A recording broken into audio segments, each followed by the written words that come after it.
All right. Christ is in our midst. Heavenly King, Comforter, Spirit of Truth, present in all places and filling all things, come into wildness, cleanse every sin, and save our souls, O gracious Lord. All right. So, before we begin, has anybody read this book before? Yes. Yes.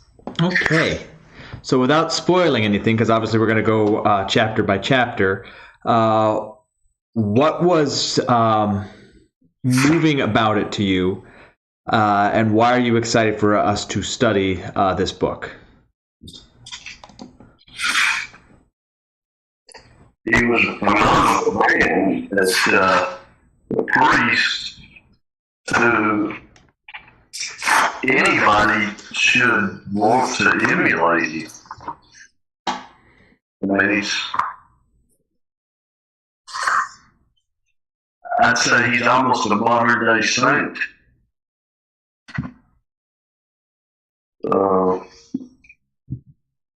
I think some of the modern saints, that their stories are not even as amazing as his, and the things he overcame, and all the trials and tribulations, and he didn't let anything get him down. Mm-hmm. Well, I also felt like when you read this, you think like, you may think you're a good Orthodox Christian, but you read this and you think, whoa, and you're whining about, little things in life and what this man went through and the inspiration he was to other people. Mm-hmm. I mean, it just helped you in your life, realize that the little minor things are nothing, and as long as you have God with you, and in your heart, how can I word that? It's like a lot of people who had issues, like during the pandemic and everything, and other people, the different things that happened, I keep thinking that they didn't have God in their families. And if they did, then maybe these things wouldn't have affected them as such, like they did. I'm not sure how to word that one, but... No, you did well. So we're going to go through each of the pericopes of Father Arseny. And Father Arseny is a book that is comprised of recollections of his spiritual children, some of whom are characters that we are going to meet during the narration. Others are people that are going to be introduced to us later in the notes of his spiritual children. This character of Father Arseny is interesting because there have been some people that have posited that no such person actually exists, although we know that that's not true. This is somebody that exists and shows us an epoch of spirituality in a place that is horrific. He existed in a time when orthodoxy was forbidden. He exists during a time where Stalin murdered millions of Orthodox Christians. There were more Christian martyrs under Stalin than all of the centuries combined after Christ. That's just how horrible it was for the Christians during this period, at a period where atheism was basically the religion of the state. And so it's very, very important that we understand this backdrop of it's very, very important that we understand this backdrop of what was happening and why it was happening. That the people that were in power wanted to get rid of any kind of intelligentsia. And so this is important, as we will see later on in understanding Father Arseny's background, that anyone that had any kind of intelligence was considered an enemy of the state, because anyone with intelligence would be able to rile up the people against them. So they wanted dumb masses. We also see that there was betrayal left and right. No one could trust anybody. And so it was a very, very dark time in history, even for those that were supposedly in power. And so let's go ahead and begin with the first section called the prison camp. So the prison camp basically sets the scene for us of what we are actually experiencing. And so, for those of us that read the book for this first pericope, what does this kind of point to you? How does this seem to you, especially when we compare it to what we go through today and what we've experienced today? This Siberian gulag, this kind of the opening overture of giving us the scene of the prison camp.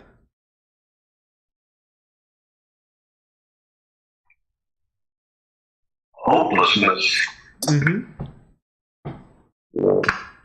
So whether it's the darkness, the light of the turrets going back and forth, the automatic machine guns, the dogs that are growling, it is a very, very dark and horrible place. It is a place where people have been sent to die. They've been sent to die slow, painful, horrible deaths, both normal prisoners and political prisoners.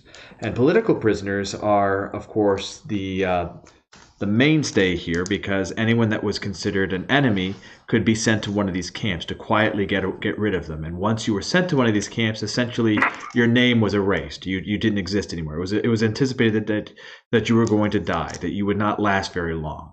And so this was a lot of slave labor, where they were mining, where they were doing cutting down lumber, specifically to supply the war efforts. Now, the second one, we go into the barracks. And what do we learn about the barracks? The criminals were in charge, it seemed, right? The criminals were in charge, but right away we see a sort of a different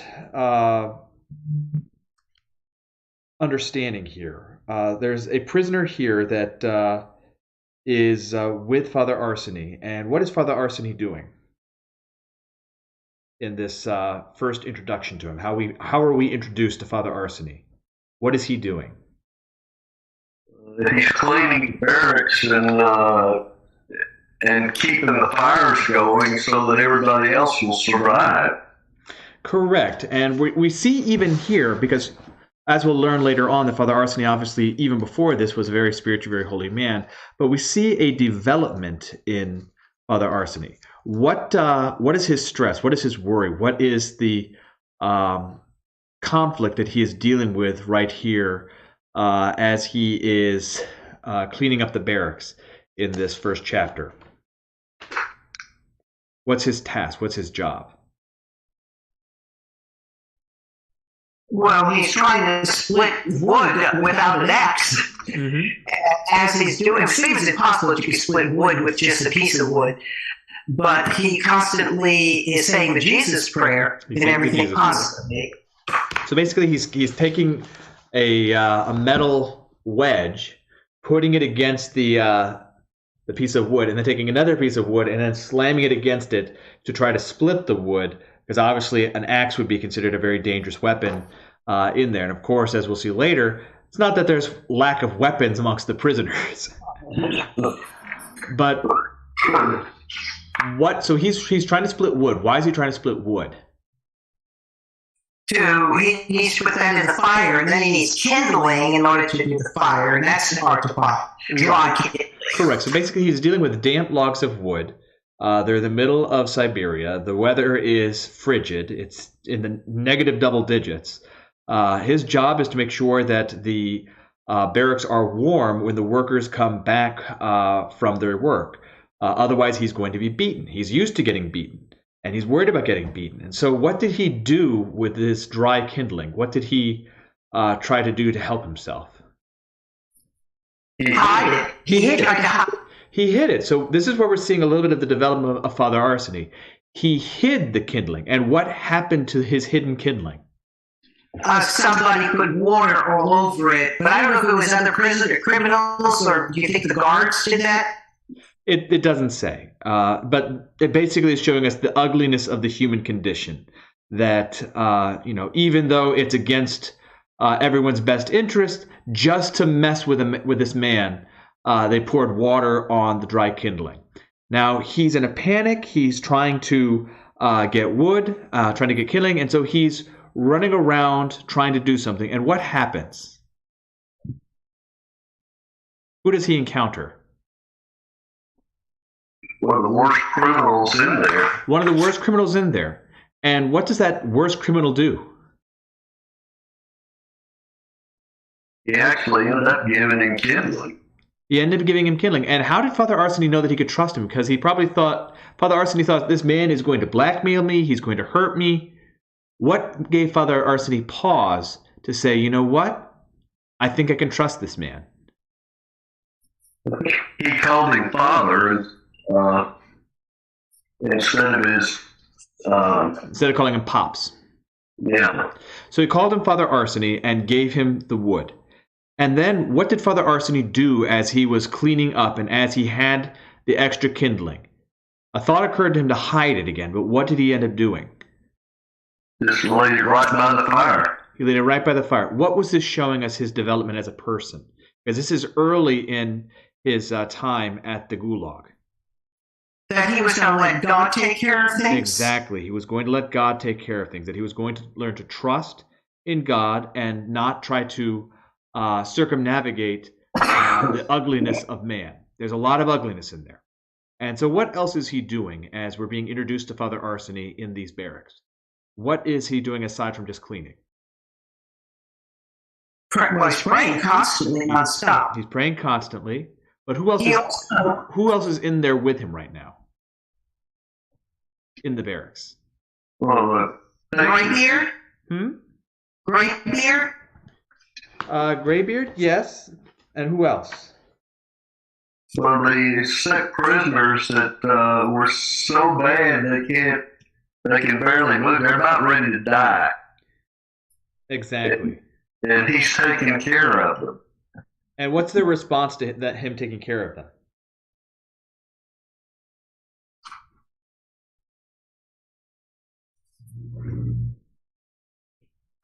I don't know if they at the beginning were very appreciative, were they? That was the impression I got. At first. No, and they were kind of ambivalent because keep in mind, everyone that's being sent here is being sent here to die. And several of these people have been transferred from other prisons, and so they are, they're recognizing that they're going to die here. That this is the fate that has been given to them, and they are not happy about that. They are afraid, and so they're sick, they're worried, and one of them even says, "What do you expect to get out of me? I've got nothing for you to take." And what was Father Arseny's response to this person? I don't want anything from you. Exactly. I'm doing this for you. He also, in that first portion, when Graybeard was like helping him. I don't know if Graybeard, I don't know why he helped him. You think Graybeard was like something inside of him helped him? This is something we'll get to it at the end of today. Hopefully we'll get to it. I wanted us to get to Mother of God, Do Not Abandon Them, which is kind of a nice break-off point. But what we're seeing is that there is still a spark of goodness in people. That even the people that are hardened criminals, there is still something good. And that is one of the reasons why this work is so important and so special, is because it's not just this idea of showing a dichotomy between somebody very holy like Father Arseny and someone very rapacious and a rapscallion like Graybeard. It's the idea that everyone in and of themselves is able to repent, is able to recognize God in holiness through the works of another person. And so the idea is that the grace of God through people changes people. And so one of the real powerful messages that we're going to keep encountering as we read is how people change by being around a good person. And so these individuals they're curious, they're wondering why he is doing this. And keep in mind that for a lot of these people, because especially the young ones, they've never experienced anything good. What clergy they've encountered have either been ignorant or have been taking advantage of the state.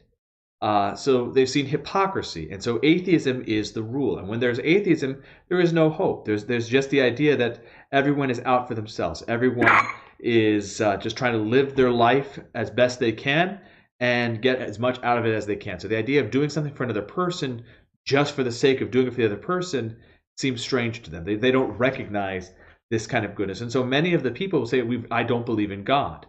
And we get to the point eventually where we're going to hear people say, I still don't believe in God, but I believe in you. because they're seeing God through Father Arseny. And so Father Arseny is trying to help people. All the while, what is happening to him by the prison guards? Well, they were beating him. Yes, they're beating him.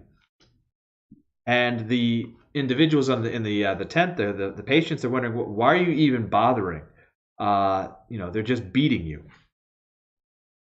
Now, one of the people that he is helping is named Sazakov. And one of the things that we see is, and this is kind of one of the things that we see in the saints, is that Father Arseny has the gift of clairvoyance. And how do we see that in the person of Sazakov in this section of the Patience?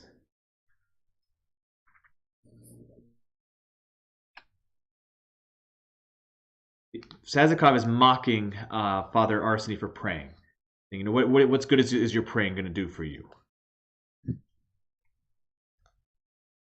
He said, "You're praying, priest? You pray to get forgiveness of your sins, and this is why you help us? You're afraid of God. Why is that? Have you ever seen him?" So the idea is that they're trying to rationalize why Father Arseny is doing what he's doing. And so Sazakov is thinking, aha, I think I figured it out. This man has done some horrible things and he feels guilty, and so he's trying to get forgiveness by doing good deeds. And so by doing that, he's going to try to rectify his life and be seen as good by God. But it's a joke, because you've never seen God. You don't know that God is ever going to forgive you. And then Father Arseny turns around and does something that basically makes the hackles on Sazakov's neck stand on end. What does he do?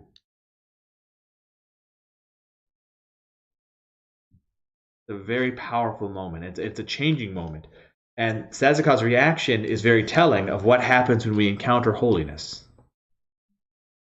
Father Arseny looked at Sazakov with surprise. How could I not have seen him? He is here among us and unites you and me. What are you saying, Pop? God is in this barracks? He laughed. Father Arseny looked at him and said quietly, yes, I see his presence.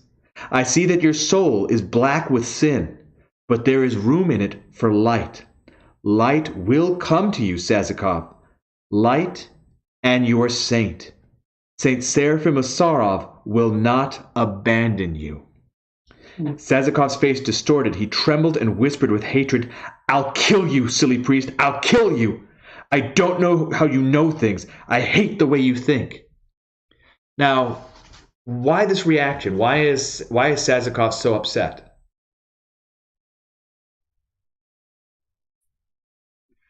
Why is he reacting with hatred and anger at what Father Arseny has said to him? Is it because Father Arseny said your sins are black?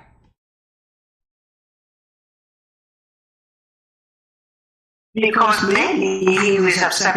I don't know, because he did say that there was a flicker of light.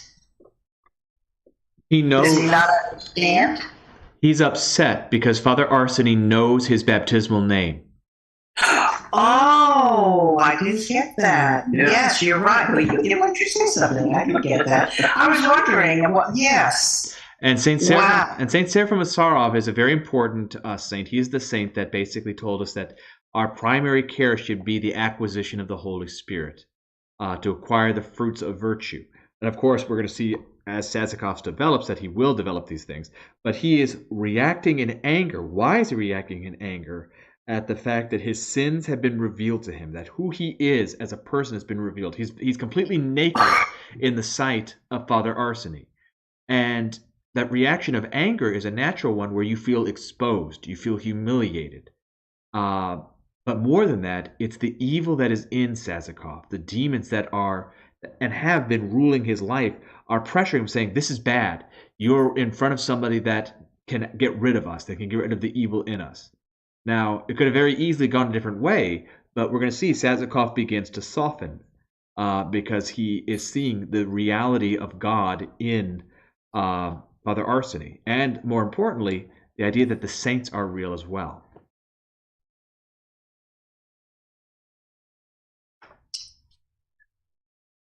So what we're seeing in the Patience and the in this section is basically how people have come to be here. So we see that there are a lot of political prisoners. There's a lot of criminal prisoners. And so in this chapter of the Patience, we're introduced to basically the two main characters outside of Father Arseny for the first section.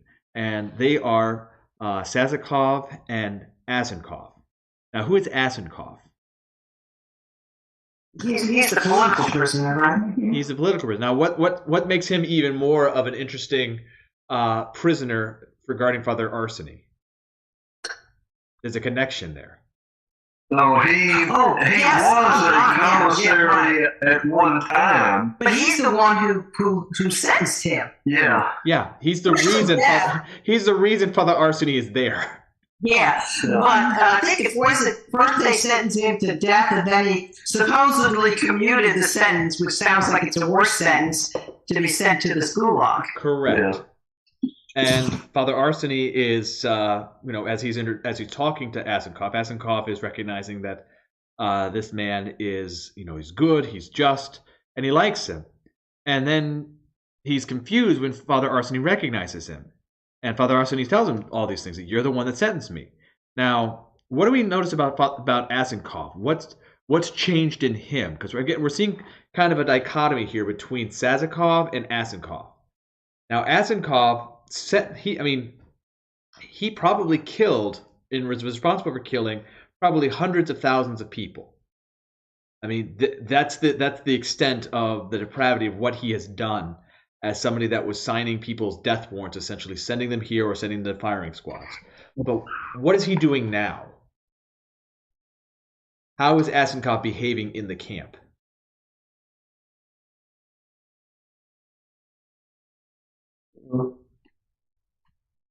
I'm better than anybody else. So he's got kind of a repentful spirit. He's recognized that he has done great harm, and so he is trying to do good. So he is that kind of person that Sazakov was talking about Father Arseny, the idea of saying that I've got to redeem myself because I feel guilty. Now, the difference, of course, is that Asenkov is a complete party line communist, atheist, 100% party line all the way. He does not believe in God, but he does believe that he has done great harm and done great wrong, and so he is trying to redeem himself by being kind. And so he sees a kindred spirit in Father Arseny, and Father Arseny reveals their connection, and that he does not blame him, but rather understands that God intended for them to meet, and that Asenkov's salvation is to be had in this relationship, that they were destined to meet so that they could be mutually saved. So what we're seeing here is these lines that God weaves, pushing people together, so that we can have our salvation, so we can have our redemption. Because you could very easily see somebody going, oh, karma's a great thing, isn't it? Look at you here. You who signed all these death warrants, and now here you are sentenced to die. And again, this is a telling of just how mercurial everything was at this time. That you could be at the top of the state, signing death warrants one day, and the next day, you're in the gulags yourself. It was a horrible, horrible, horrible time. So next, we're going to look at Silly Priest. Now, this is a very fun little chapter. And what it does is it looks at the understanding of how the intelligentsia saw clergy at the time of this writing in communist Russia. And so how were clergy seen at that time? Ignorant. Peasants. Right. Yeah. They knew nothing, supposedly. I mean, we have to look at Karl Marx, when Karl Marx said that religion is the opiate of the masses. In other words, You're too dumb to think anything better, so you're going to just cling to your God. And so the idea is that the only reason why you're a priest or religious is because you're too dumb to recognize anything better. And so this was the understanding that the clergy were just ignorant, they were foolish, and many of them were corrupt and taking advantage of the state. And that's why the largesse of the church was basically seen as an evil at the time. Now, what happens in this section is we see what people are doing to try to keep themselves human and to try to have a semblance of normalcy. So what are they doing? Particularly those that have educated backgrounds. Well, one was a professor having a discussion of art and history. So they're trying to basically keep themselves sane by having intelligentsia discussions about art, about history, about architecture. And so they've got a professor there that is enjoying his privilege and talking about art and history, and he wants to shame what he thinks is a silly priest. And so he asks Father Arseny a detailed question about how Orthodoxy has affected Russian art from antiquity and architecture. And Father Arseny ducks the question. What does he say? Well, I've got to finish my work, and I'll come answer after I'm done. So Father... Did he say that he'd come answer after he's done? He said he had work to do. Yeah. He said he would answer when he's done with his work. And everyone looked at it and said, well, you know what? The priest may not be smart, but at least he's smart enough to know not to have himself humiliated in this way. And then Father Arseny comes back and he gives a extremely orthodox lecture on the nature of iconography, spirituality, Russian history, and basically gives a 2-hour lecture, and they discover what about Father Arseny? What was his past? Extremely educated. Yeah. That he was one of the foremost art historians of Russia with several published works. They didn't know his other name. Correct. And so obviously we could look at this, the idea that don't judge a book by its cover, but it's the idea here that is important is that what does Father Arseny say about being a priest? Because they're looking at him as the exception to the rule. And what is Father Arseny trying to explain to them? Well, in the development of Russia, if it wasn't for the Orthodoxy, basically, they wouldn't have developed at all. It wasn't until later when there was immorality that things went downhill. But the Orthodoxy was responsible for all the beautiful architecture, the holy images and all the things around it they consider beautiful art. Correct. And he totally schools the professor and shows his hypocrisy and shows that he's wrong in a great many of his assertions about art and history, in particular the idea of the beneficiaries of the arts, and basically talking about how Orthodox iconography, they basically say written by and by the hand of, because they don't want credit for the art that they have done and that they've given, because it is a prayer. But what is important about what Father Arseny is doing here is he is showing that in order to be an effective priest, you have to know your flock. So in other words, the idea of the ignorant priest is a fallacy here, in that every priest should be educated. Father Arseny is trying to show I am not an exception to the rule. Rather, this is how priests should be. Priests should know art. They should know history. They should know philosophy, because they have to be able to explain to their flock about these things, to be able to extrapolate for them. Otherwise, how are you supposed to be a good pastor for them? And so the idea is that Father Arseny is trying to show that I'm not an exception to the rule because I happen to be an extremely educated person and you misjudge me, but you've misjudged the priesthood itself and what it means to be a real priest. And Father, it also seems like, I was looking at the last sentence here, that some of them were thinking back to their childhood, like the last sentence here, who said that Zazakov was saying that about the fact that he lives in God's to do good, not for his own benefit, but for the sake of others. He says, my mother was like that. he said this and left.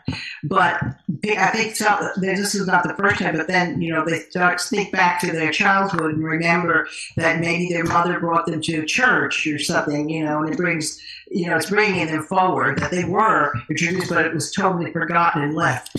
Now, what you're bringing up is a very important thing, because we're going backwards. We're going to see the same thing that you just mentioned with many of the prisoners. It's the idea of returning to childhood. Now, why is this important, this idea of childlike faith?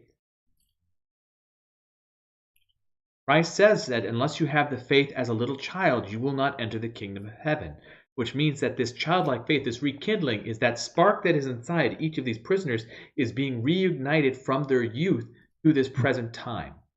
And so it is going backwards in time and igniting in them this passion that they remembered from their childhood. Now, we're going to have a very, very powerful moment with Stop This. Now, what happens in this particular section is it became very, very cold, and the rations are only what they are. So they're not able to go outside right now because it's extremely cold. And the prisoners have their rations stolen by the criminal element, and a fight is about to break out. And people are screaming, they're dying. And what does Father Arseny do? He just gets in the middle and says... Before that. What did before that? Well, he asked the leader to stop them. Right. He goes to Sazakov, who is one of the leaders of the criminal elements. Because remember, you've got there's basically two camps. You got the political camp, and that's Azenkov's group, and then you've got Sazakov's group, which is the criminal element. The criminal element are the element that has violence, and they're the ones that pretty much get their way through beating people up, through stealing things. And this fight, which started as fisticuffs, it graduated into clubs, and now the knives are out and people are dying. There are dead people here. And so Father Arseny goes to Sazakov and says, you have the power to stop this because you're the chief amongst the criminal element. They respect you. Put a stop to this. What does Sazakov do? Well, I sort of makes fun of him in a way and tells him, something about when he said, have your God. Yeah, have your God stop it.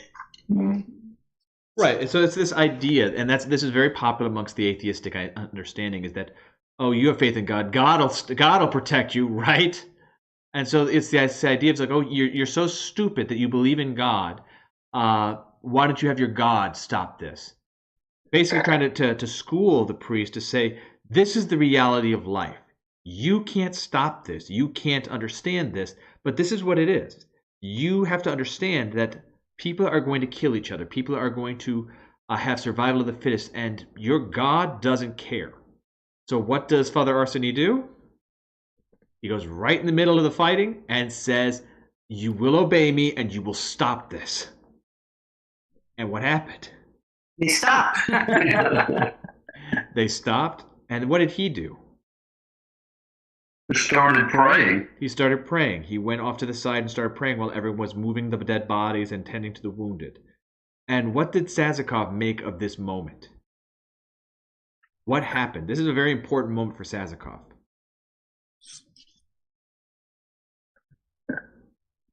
It says that he doubted, that he asked for forgiveness for doubting his God, Father Arseny's God. Correct. This is where he is understanding that, okay, wow, this should not have been possible. They should not have listened to him. This could only happen by God through Father Arseny. And so he says, I'm sorry I doubted you. And from this moment on, we're seeing that Sazakov is, even if he doesn't believe yet, he is respecting that that God is real. Like he seems to think he's accepting. He's saying that God exists, but he still doesn't believe in him. Right. Which I can understand, really, because how can you know if God exists? How can you not believe in him? You have to understand from Sazakov's point of view, and we'll see later in the book that Sazakov has a very, very, very dark past. When you've been exposed and around such evil your whole life, and all you've ever known is this darkness, it's very, very hard to believe in a God that exists in the midst. Like, how in the world do you make sense of evil and good coexisting at the same time, where there doesn't seem to be any power of good? We see this even in today's, entertainment, whether it's movies or books, television. Evil always is the good. And even if people doing their Lord's Prayer or having crosses does nothing in the face of evil. Evil always wins in the end. And so when we have that kind of dark understanding of the world, how can you believe in God? How can you accept that God is real? And so God feels like a joke. It's only when you experience moments like this where you see the power of God manifested in a way that just blows your mind, that's where you're able to take a step back and go, okay, I need to reassess. And it's a process. It's not a suddenly everything changed and now I'm a different person. This is a process as they are growing into who they're going to be. And this is where we're going to see now Sazakov had his moment. Now we're going to have Asenkov's moment with the next section, a summon to the major. So typically what would happen if you were getting summoned to the major of the camp? Probably going to get killed. It's not a good thing. They're beaten. You're going to Well, they're going to accuse you of things, and then you will end up saying, yes, I did that, even though you didn't. Because they would beat you till you did it. Correct. You are either going to be made to turn in secrets, you're going to accuse you of peddling propaganda in the camp. You're pretty much done. And so if you're being summoned to the powers that be, that means that something terrible has happened. So this is seen as a very, very bad thing for Father Arseny, that he has been summoned by the major. And it's not made any better by the fact that the first officer that he encounters pretty much berates him, beats him up, says, "We know what you did," and which is their standard thing for everything, that we have proof, before finally sending him to the major. And what do we find out about Asimov, Aberasimov, the major? Well, that he's actually a good man, and that he actually had a note from the nun. I think it was Vera. Vera, yeah. But he had, he was able to get this. He was able to get this. Did he want this? Yeah, he wanted this position, but I can't remember. So he didn't want this position. This is a very bad position. He's been demoted. He used to be hired. That's right. Somebody, the way it goes at those places, he was demoted, right? But he was a good person. He tried not to be. It sounded to me like he did. He tried not to be too bad.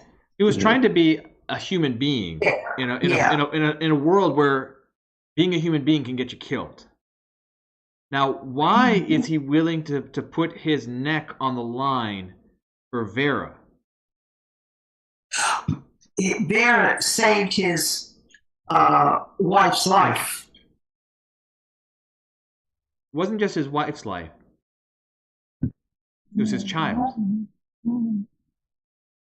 Because what is Vera? Vera is a nun, and she is Father Arseny's most beloved spiritual child. So of all his spiritual children, Vera is like his number one child. But she's also a doctor, and so she saved the major's daughter. And because of that, what happened to the major's wife's faith? Well, the major's wife's faith was strengthened. Now, correct. So we're seeing all these atheists that are encountering God in these people changing. And so the major's wife became Christian and has declared that we're going to do whatever we can for Vera. But the connections go even deeper. What is the major's relationship to another person in this camp? Because first he did something that seemed very amazing to Father Arseny. He risked his life to get this letter to Father Arseny from Vera, but now he's going to ask Father Arseny to risk his life to do something for the major. What is that he's going to do for the major? Oh, he had a note for another. Which prisoner was that? That. Well, he was a general, wasn't he? He was a general. He was by his troops. He was. And which political figure did this general answer to?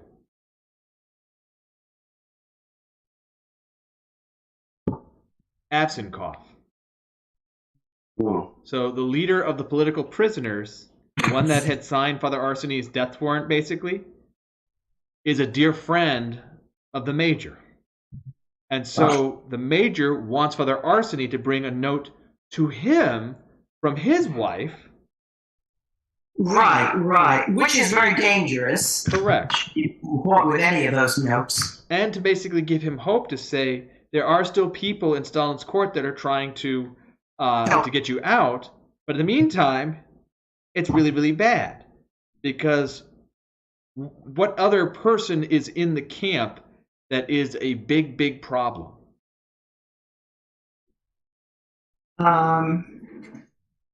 Was that the one, not the major, but the person below, right below that he met? Well, that guy's annoying, and he's unscrupulous, and that they will have that changed.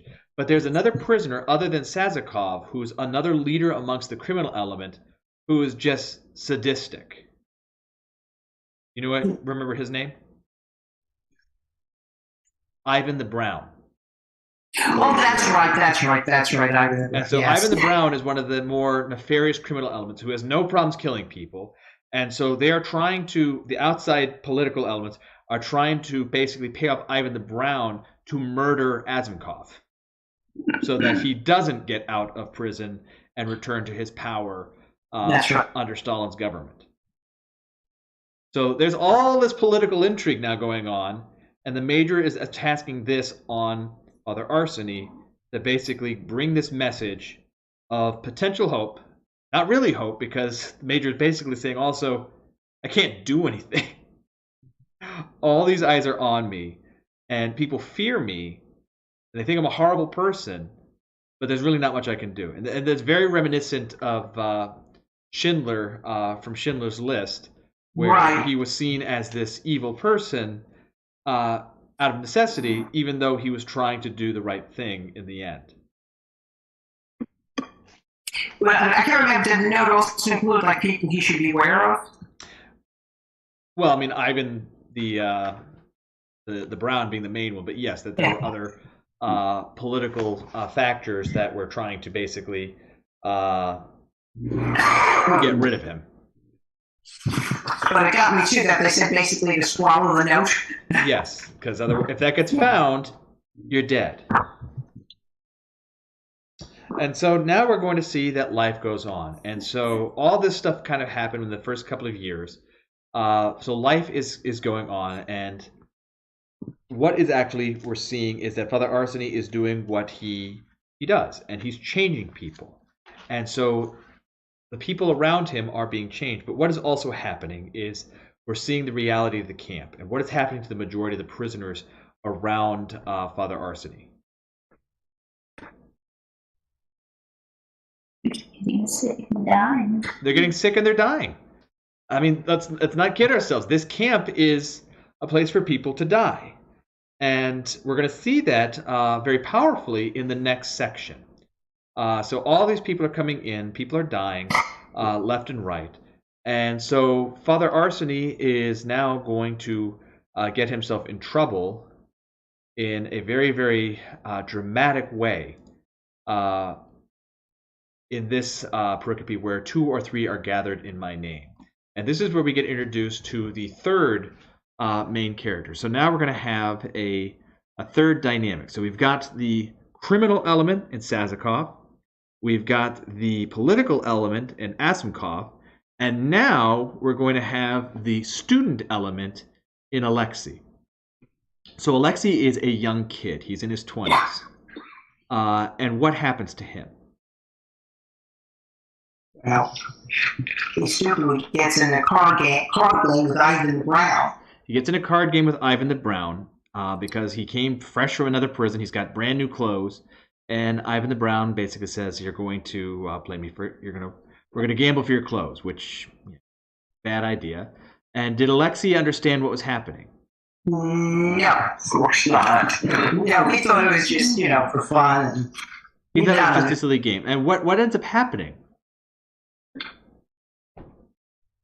Ivan starts beating him with an inch of his life, Yeah.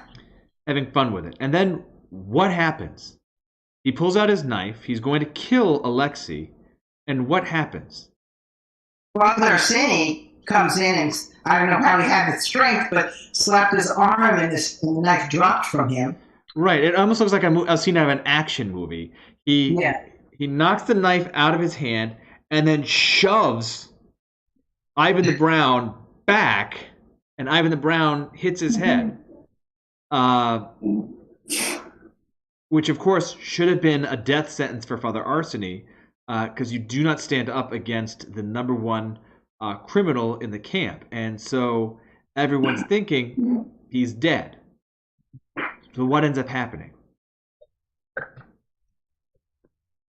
Well, the guards, I guess, come in, but they accuse only the kid and Father Arseny of fighting. Correct. Why is that? Why did they? Who called the guards? Oh, was it Ivan? Ivan did, yeah. Ivan the Brown said Yeah. these two were fighting and brought in the guards. Right. What's the punishment that they're going to have for fighting? Right. They're going to be put, basically a death sentence in this, metal hut. Right, Yes. in a 1 yard by 2 yards hut outside the gate that's lined with sheet metal. And outside it's negative 22 degrees. And as he's being led out, everyone is upset. All the political prisoners and all of the criminal prisoners that are under Sazakov, they're all livid because they know what this means. They know that this is a death sentence for Alexei and Father Arseny, that they're basically being led out to be killed. And so they are screaming at the guards, "You can't do this, it's going to kill them." And what happens to Azenkov and Sazakov for standing up to the guards?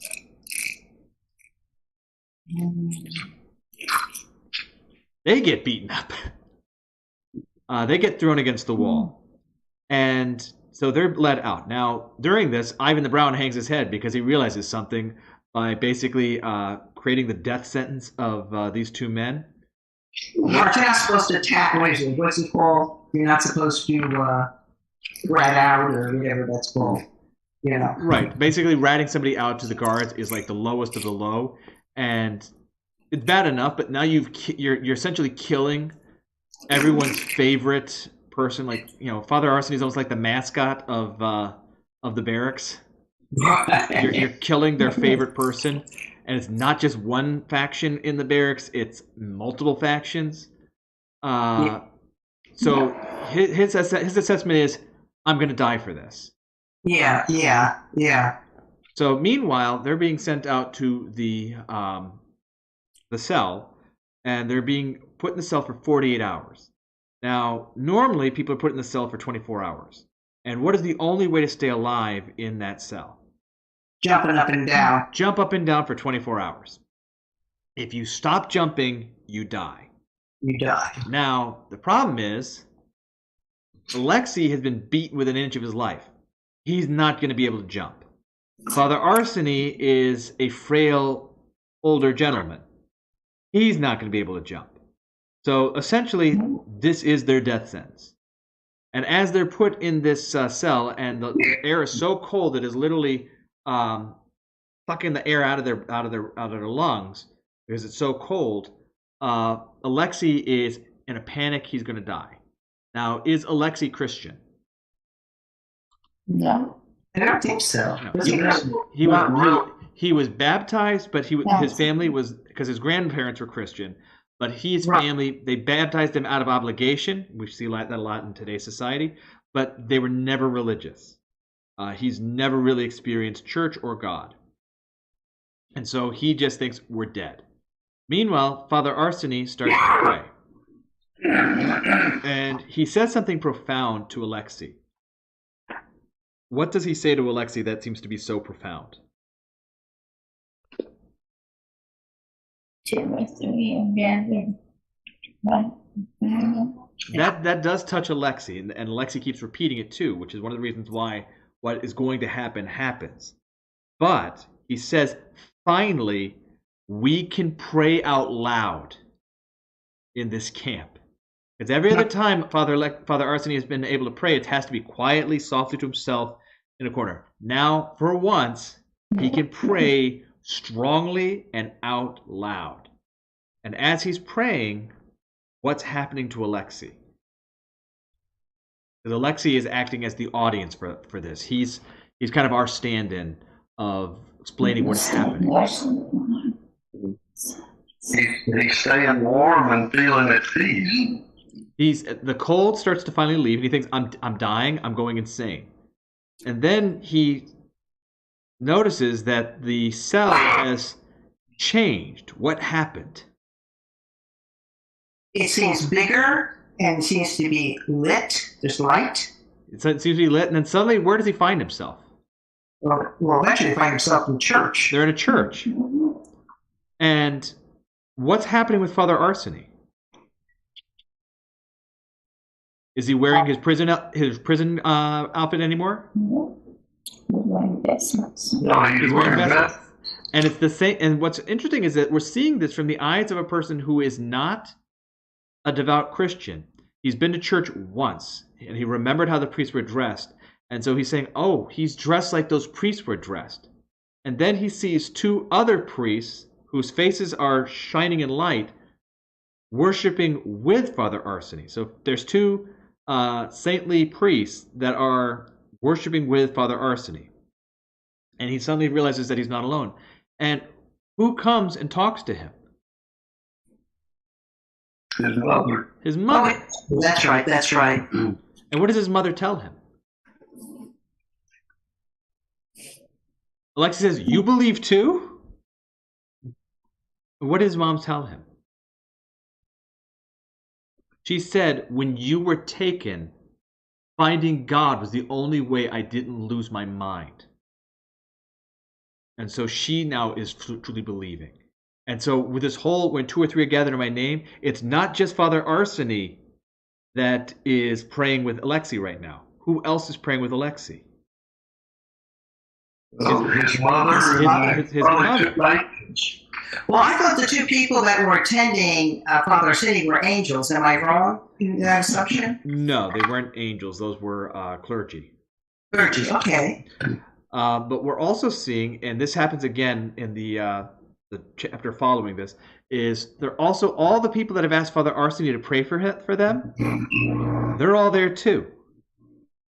And so we are seeing the the people that were actually, those were dead people, right? No, not in this case. That's the later one. Later one, okay. Now, these are all the people that are alive. Asking for help. That's right. I'm thinking of the other thing that happened. Right. Okay. Yes. They're all his children. Right. Everyone that's asking for help, that needs prayers, they're all there right now praying too. They're all praying together. The idea that we're not alone, and as such, they're not cold. And Father Arseny even tells them, like, you know what? You're tired. Why don't you go to sleep? Yeah. And so, in the midst of this vision, of this experience, he takes a nap. He's still cognizant that he's in the cell because he's recognized that he's sleeping on the metal floor, while Father Arseny and his mother are praying with him. And then Father Arseny wakes him up, saying, "Oh, they're here for us." Right. And so the major, the doctor, and the guards open up the gate, and they're furious because obviously this was cruel and unusual punishment. This is the kind of thing that if word got out that they had killed people like this, that's not the kind of thing that's gonna look good on the newspapers back home. That you murdered political prisoners in such a horrific, horrible way, because that is cruel and unusual punishment to kill someone like that. And the major is there too, and what does he say? He says, "Search them, because it's inexplicable. How are they warm?" They're looking for matches, probably. They're looking for any kind of incendiary device, anything that would be able to keep them alive, because they should have been dead within 2 to 4 hours. and they're not. They're warm. And so when they come back and everyone asks them, how did you survive? Alexei, with Father Arseny, says it was God. Now, what does this show about Alexei? What is Alexei now with Father Arseny? What is Alexei now sworn to do? And it's kind of apropos for today's feast. Oh, be his acolyte? For all intents and purposes, it's almost like his personal puppy. Like wherever Father Arseny is, Alexei wants to go. And when I say in regards to today's feast, who am I talking about? St. John. St. John the Theologian, the beloved disciple, who, like Father Arseny's Alexei, wanted to be with Christ everywhere. So this is one of the most powerful moments in the book, where we see them preserved in that impossible situation. And it really shows us, again, the power of prayer, one, and the connectivity of all of us together. So next we have the Fair One. And the Fair One is the replacement lieutenant that is in charge of things. Now, why is he called the Fair One? Well, he wasn't beating up everybody. Wasn't beating up everyone. So basically, as long as you did what he asked, everything would be fine. Now, what happened to the Fair One that this pericope is about? What did he drop on the road? Oh, his communist card? His communist card. Yeah. And what is usually the sentence if you lose your communist card? Execution. Probably execution, probably. Yeah. Really bad. Kind of felt of recent years where if you lost your COVID card, you were done. Well, yeah, right. Still carrying it, Father, just in case. Because I found out the hard way. It's like, a photograph does not count. Oh, my goodness. But yeah, so Father Arseny finds his card and then gives it back to him. Now, what happens because of that?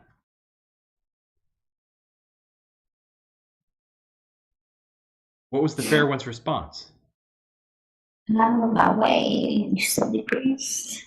But he thought he was going to be asking him for all kinds of things. Right. And so what was the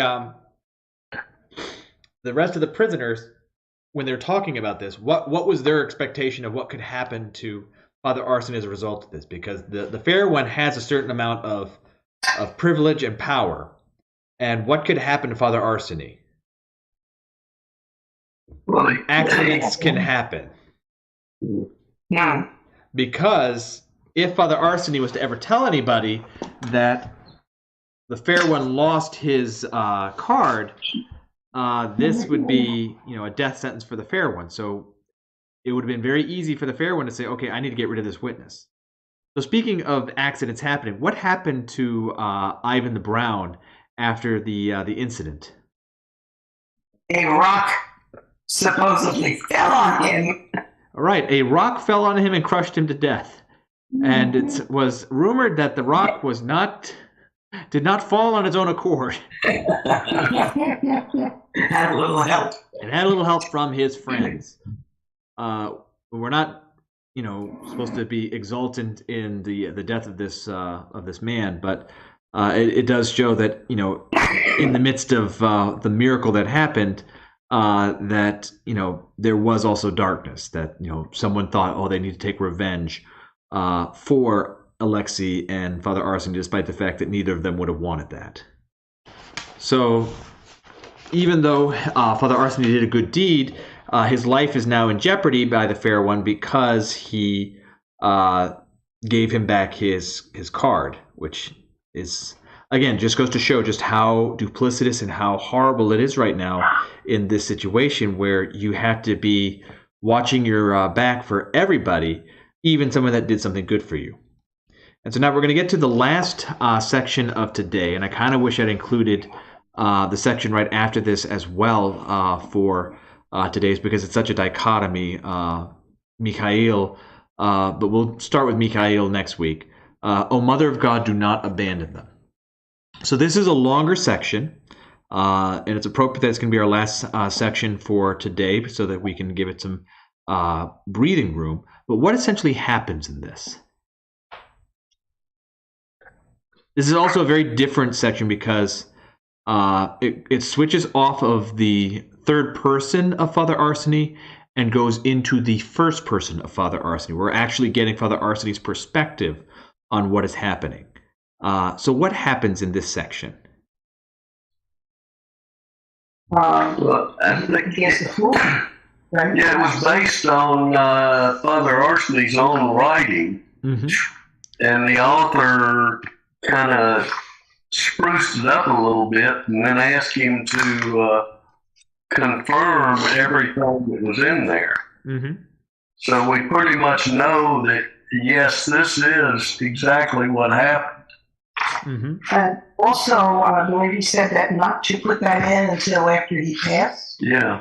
Right. So basically, Father Arseny told this story. One of his spiritual children wrote it down and then brought it to Father Arseny and said, look over what I wrote, make sure it's exactly what you want. And Father Arseny made a couple of changes, but not much, and then basically said, tell people after I'm dead, but do not tell anyone until I'm dead. So what happened?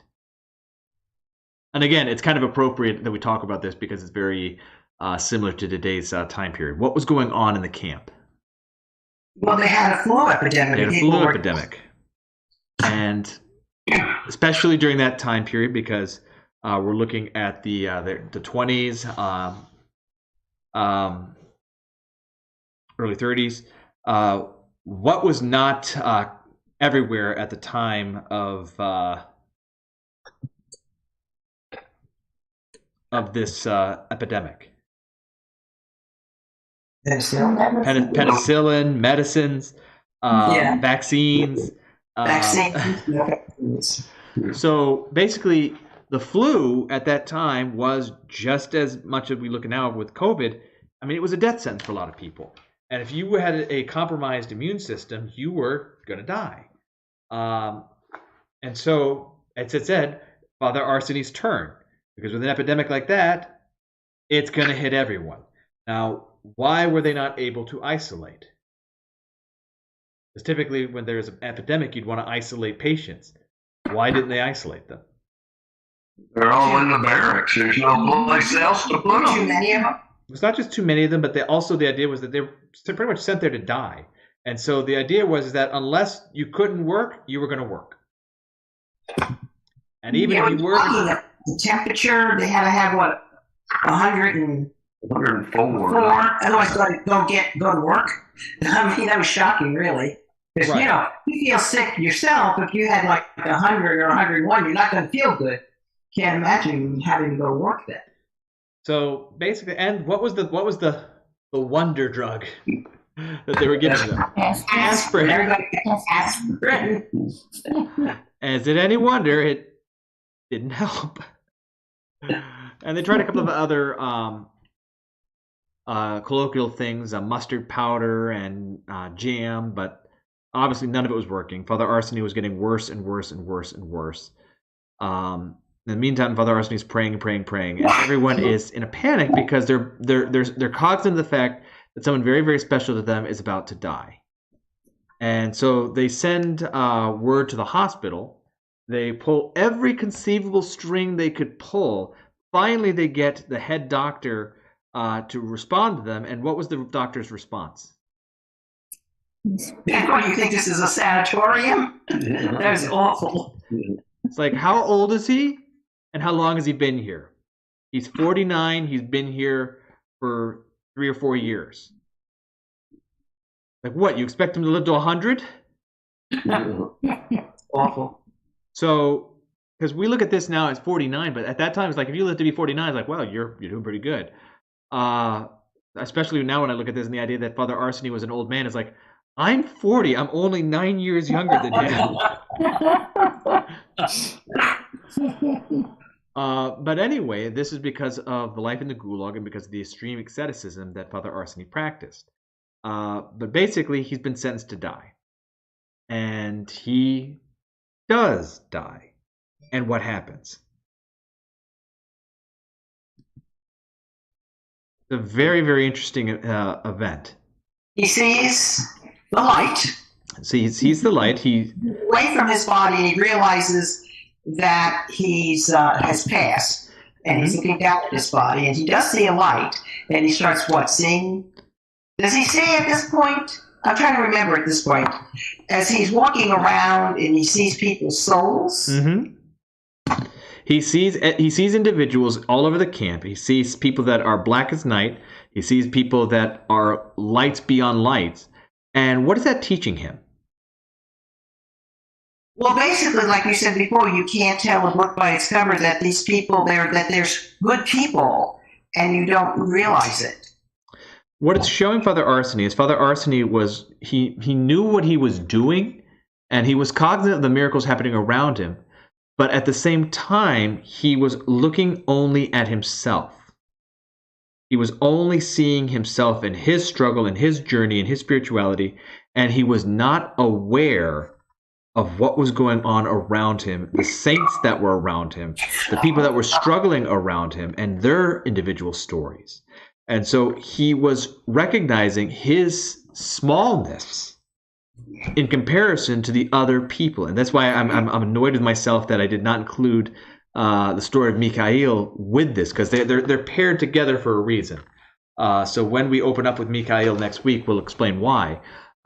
But he is seeing that there are people that are better than him. And he's amazed by this, that he somehow thought that he was alone and unique as a spiritual light. And it's important because when he's praying to God and telling God, don't abandon them, Mother of God, don't abandon them, it's almost as if he's saying, they can't make it without me. And that's where he's starting to recognize, I'm wrong.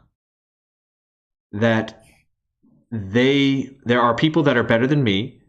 There are so many different things going on in that camp. But he, as a spiritual father, his whole ethos right now is for his friends and his spiritual children, he does not want them left alone. And so his prayer is constantly to Christ our God, do not let them be alone.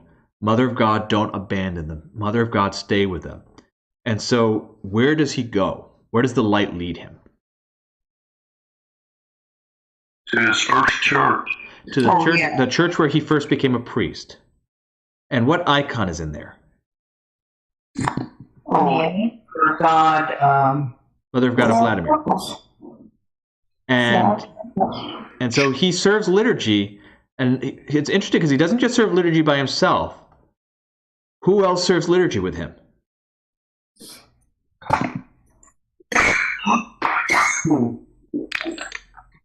A lot of other priests and a lot of the priests and bishops and all the people that were dear to his heart that are all dead.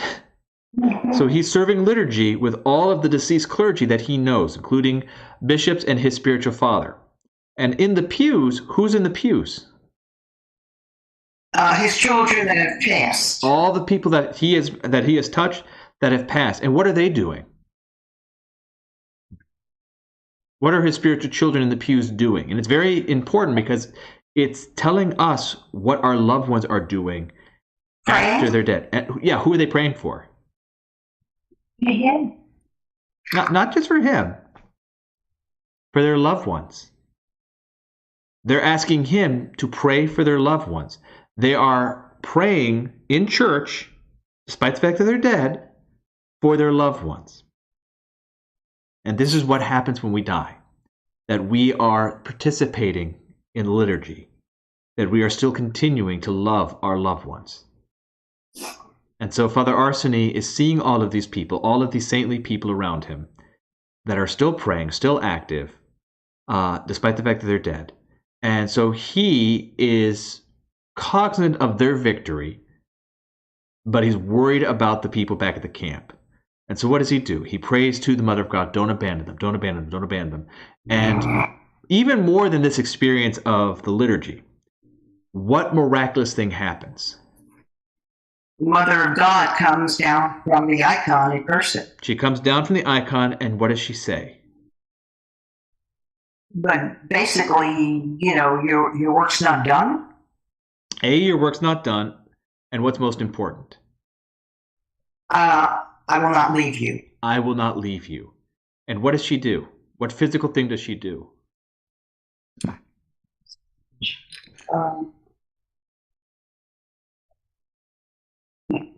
Touch you. She touched him. She touches his forehead. She instills her grace into him. Her motherly ardor she gives to him and says, I will not abandon them. I will not abandon you. We have work to do. So he is going to act for her. And so he then, after getting his blessing, after getting the blessing from all of the other clergy, he goes back to his barracks, back to the bunk, lies down, wakes up, scares everybody around him. Whoa. And then with perfect love says, the Mother of God has sent me back to serve you. Oh my goodness. And I love the what the author says, like, they were shocked but not surprised. And then he recovered in a couple of weeks. And then after that, we're going to see what this changed experience has done to him. Because at this point, this is why I said it was very important that we understand what happened in the first chapter when he was hiding the wood. Because he was looking at everything as darkness around him, and so he was trying to be almost selfish in his understanding of humanity to try to protect himself and what's going on around him, to this sudden pericope change, this paradigm shift, where now he is seeing the whole camp as it really is, and what that is going to mean in his ability to help people. Because this is a change. This near-death experience is a kind of a crucible for Father Arseny that is going to change his spirituality dramatically. And it is going to be informed by the very next chapter in his experience. Because again, as I said, he was going with the understanding that he was kind of by himself in this, and that he was a tool of the Lord, but that it's basically just him and that's it. And now he's recognizing that he is surrounded by spiritual people, and not just prisoners. What else did he notice?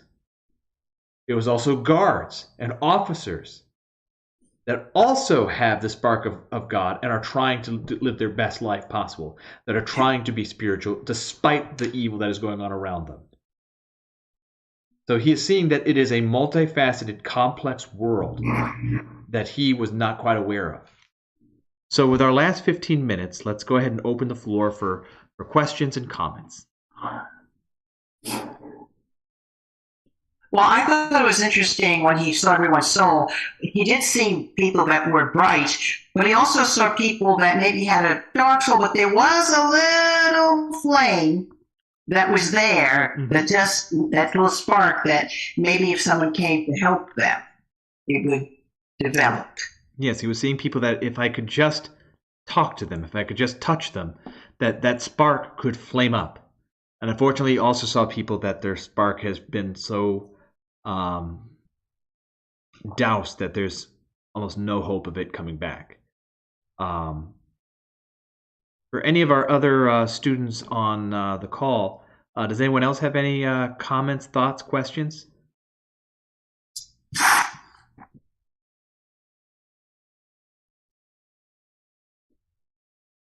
And I am certainly glad that so many people tuned in today to hear about the story of Father Arseny. As I said before, it's an extremely inspiring story. For the people that are at St. Andrews, the book Father Arseny, we have multiple copies in the church office for $25. Just come and pick it up if you'd like a physical copy. Some people ordered their books online via Amazon. It's on Kindle. But this is one of those books that I read again and again and again when I look for inspiration. So I'm hoping that it's an enjoyable class for all of you, and I look forward to our continuing of this wonderful story of a true spiritual father in a time that in some ways mirrors our own. I can't remember, was it Mark Twain that said, history doesn't repeat, but it rhymes?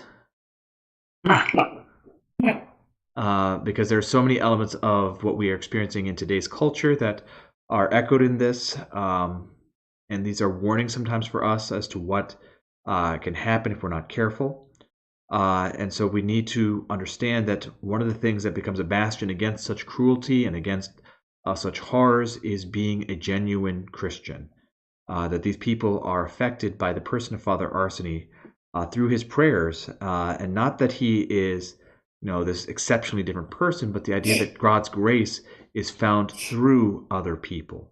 That when we encounter a person that is holy, it changes us. So if there are no other questions, then we'll go ahead and close our class for the night. I pray that everyone has a blessed and wonderful week. And we will continue with the next several chapters for next week. The syllabus is online on our page under the Adult Education section of the St. Andrews website for those that would like to know what chapters to read ahead for next week. Again, I pray that you have a wonderful, wonderful week. What was that? All right. Heavenly Thanks, King. Father. Sorry I was late. Not at all. I'm glad you made it. Heavenly King, Comforter, Spirit of Truth, present in all places and filling all things, come and dwell in us, cleanse every stain, and save our souls, O gracious Lord. Have a blessed and wonderful night, everybody. Good night. Thank you.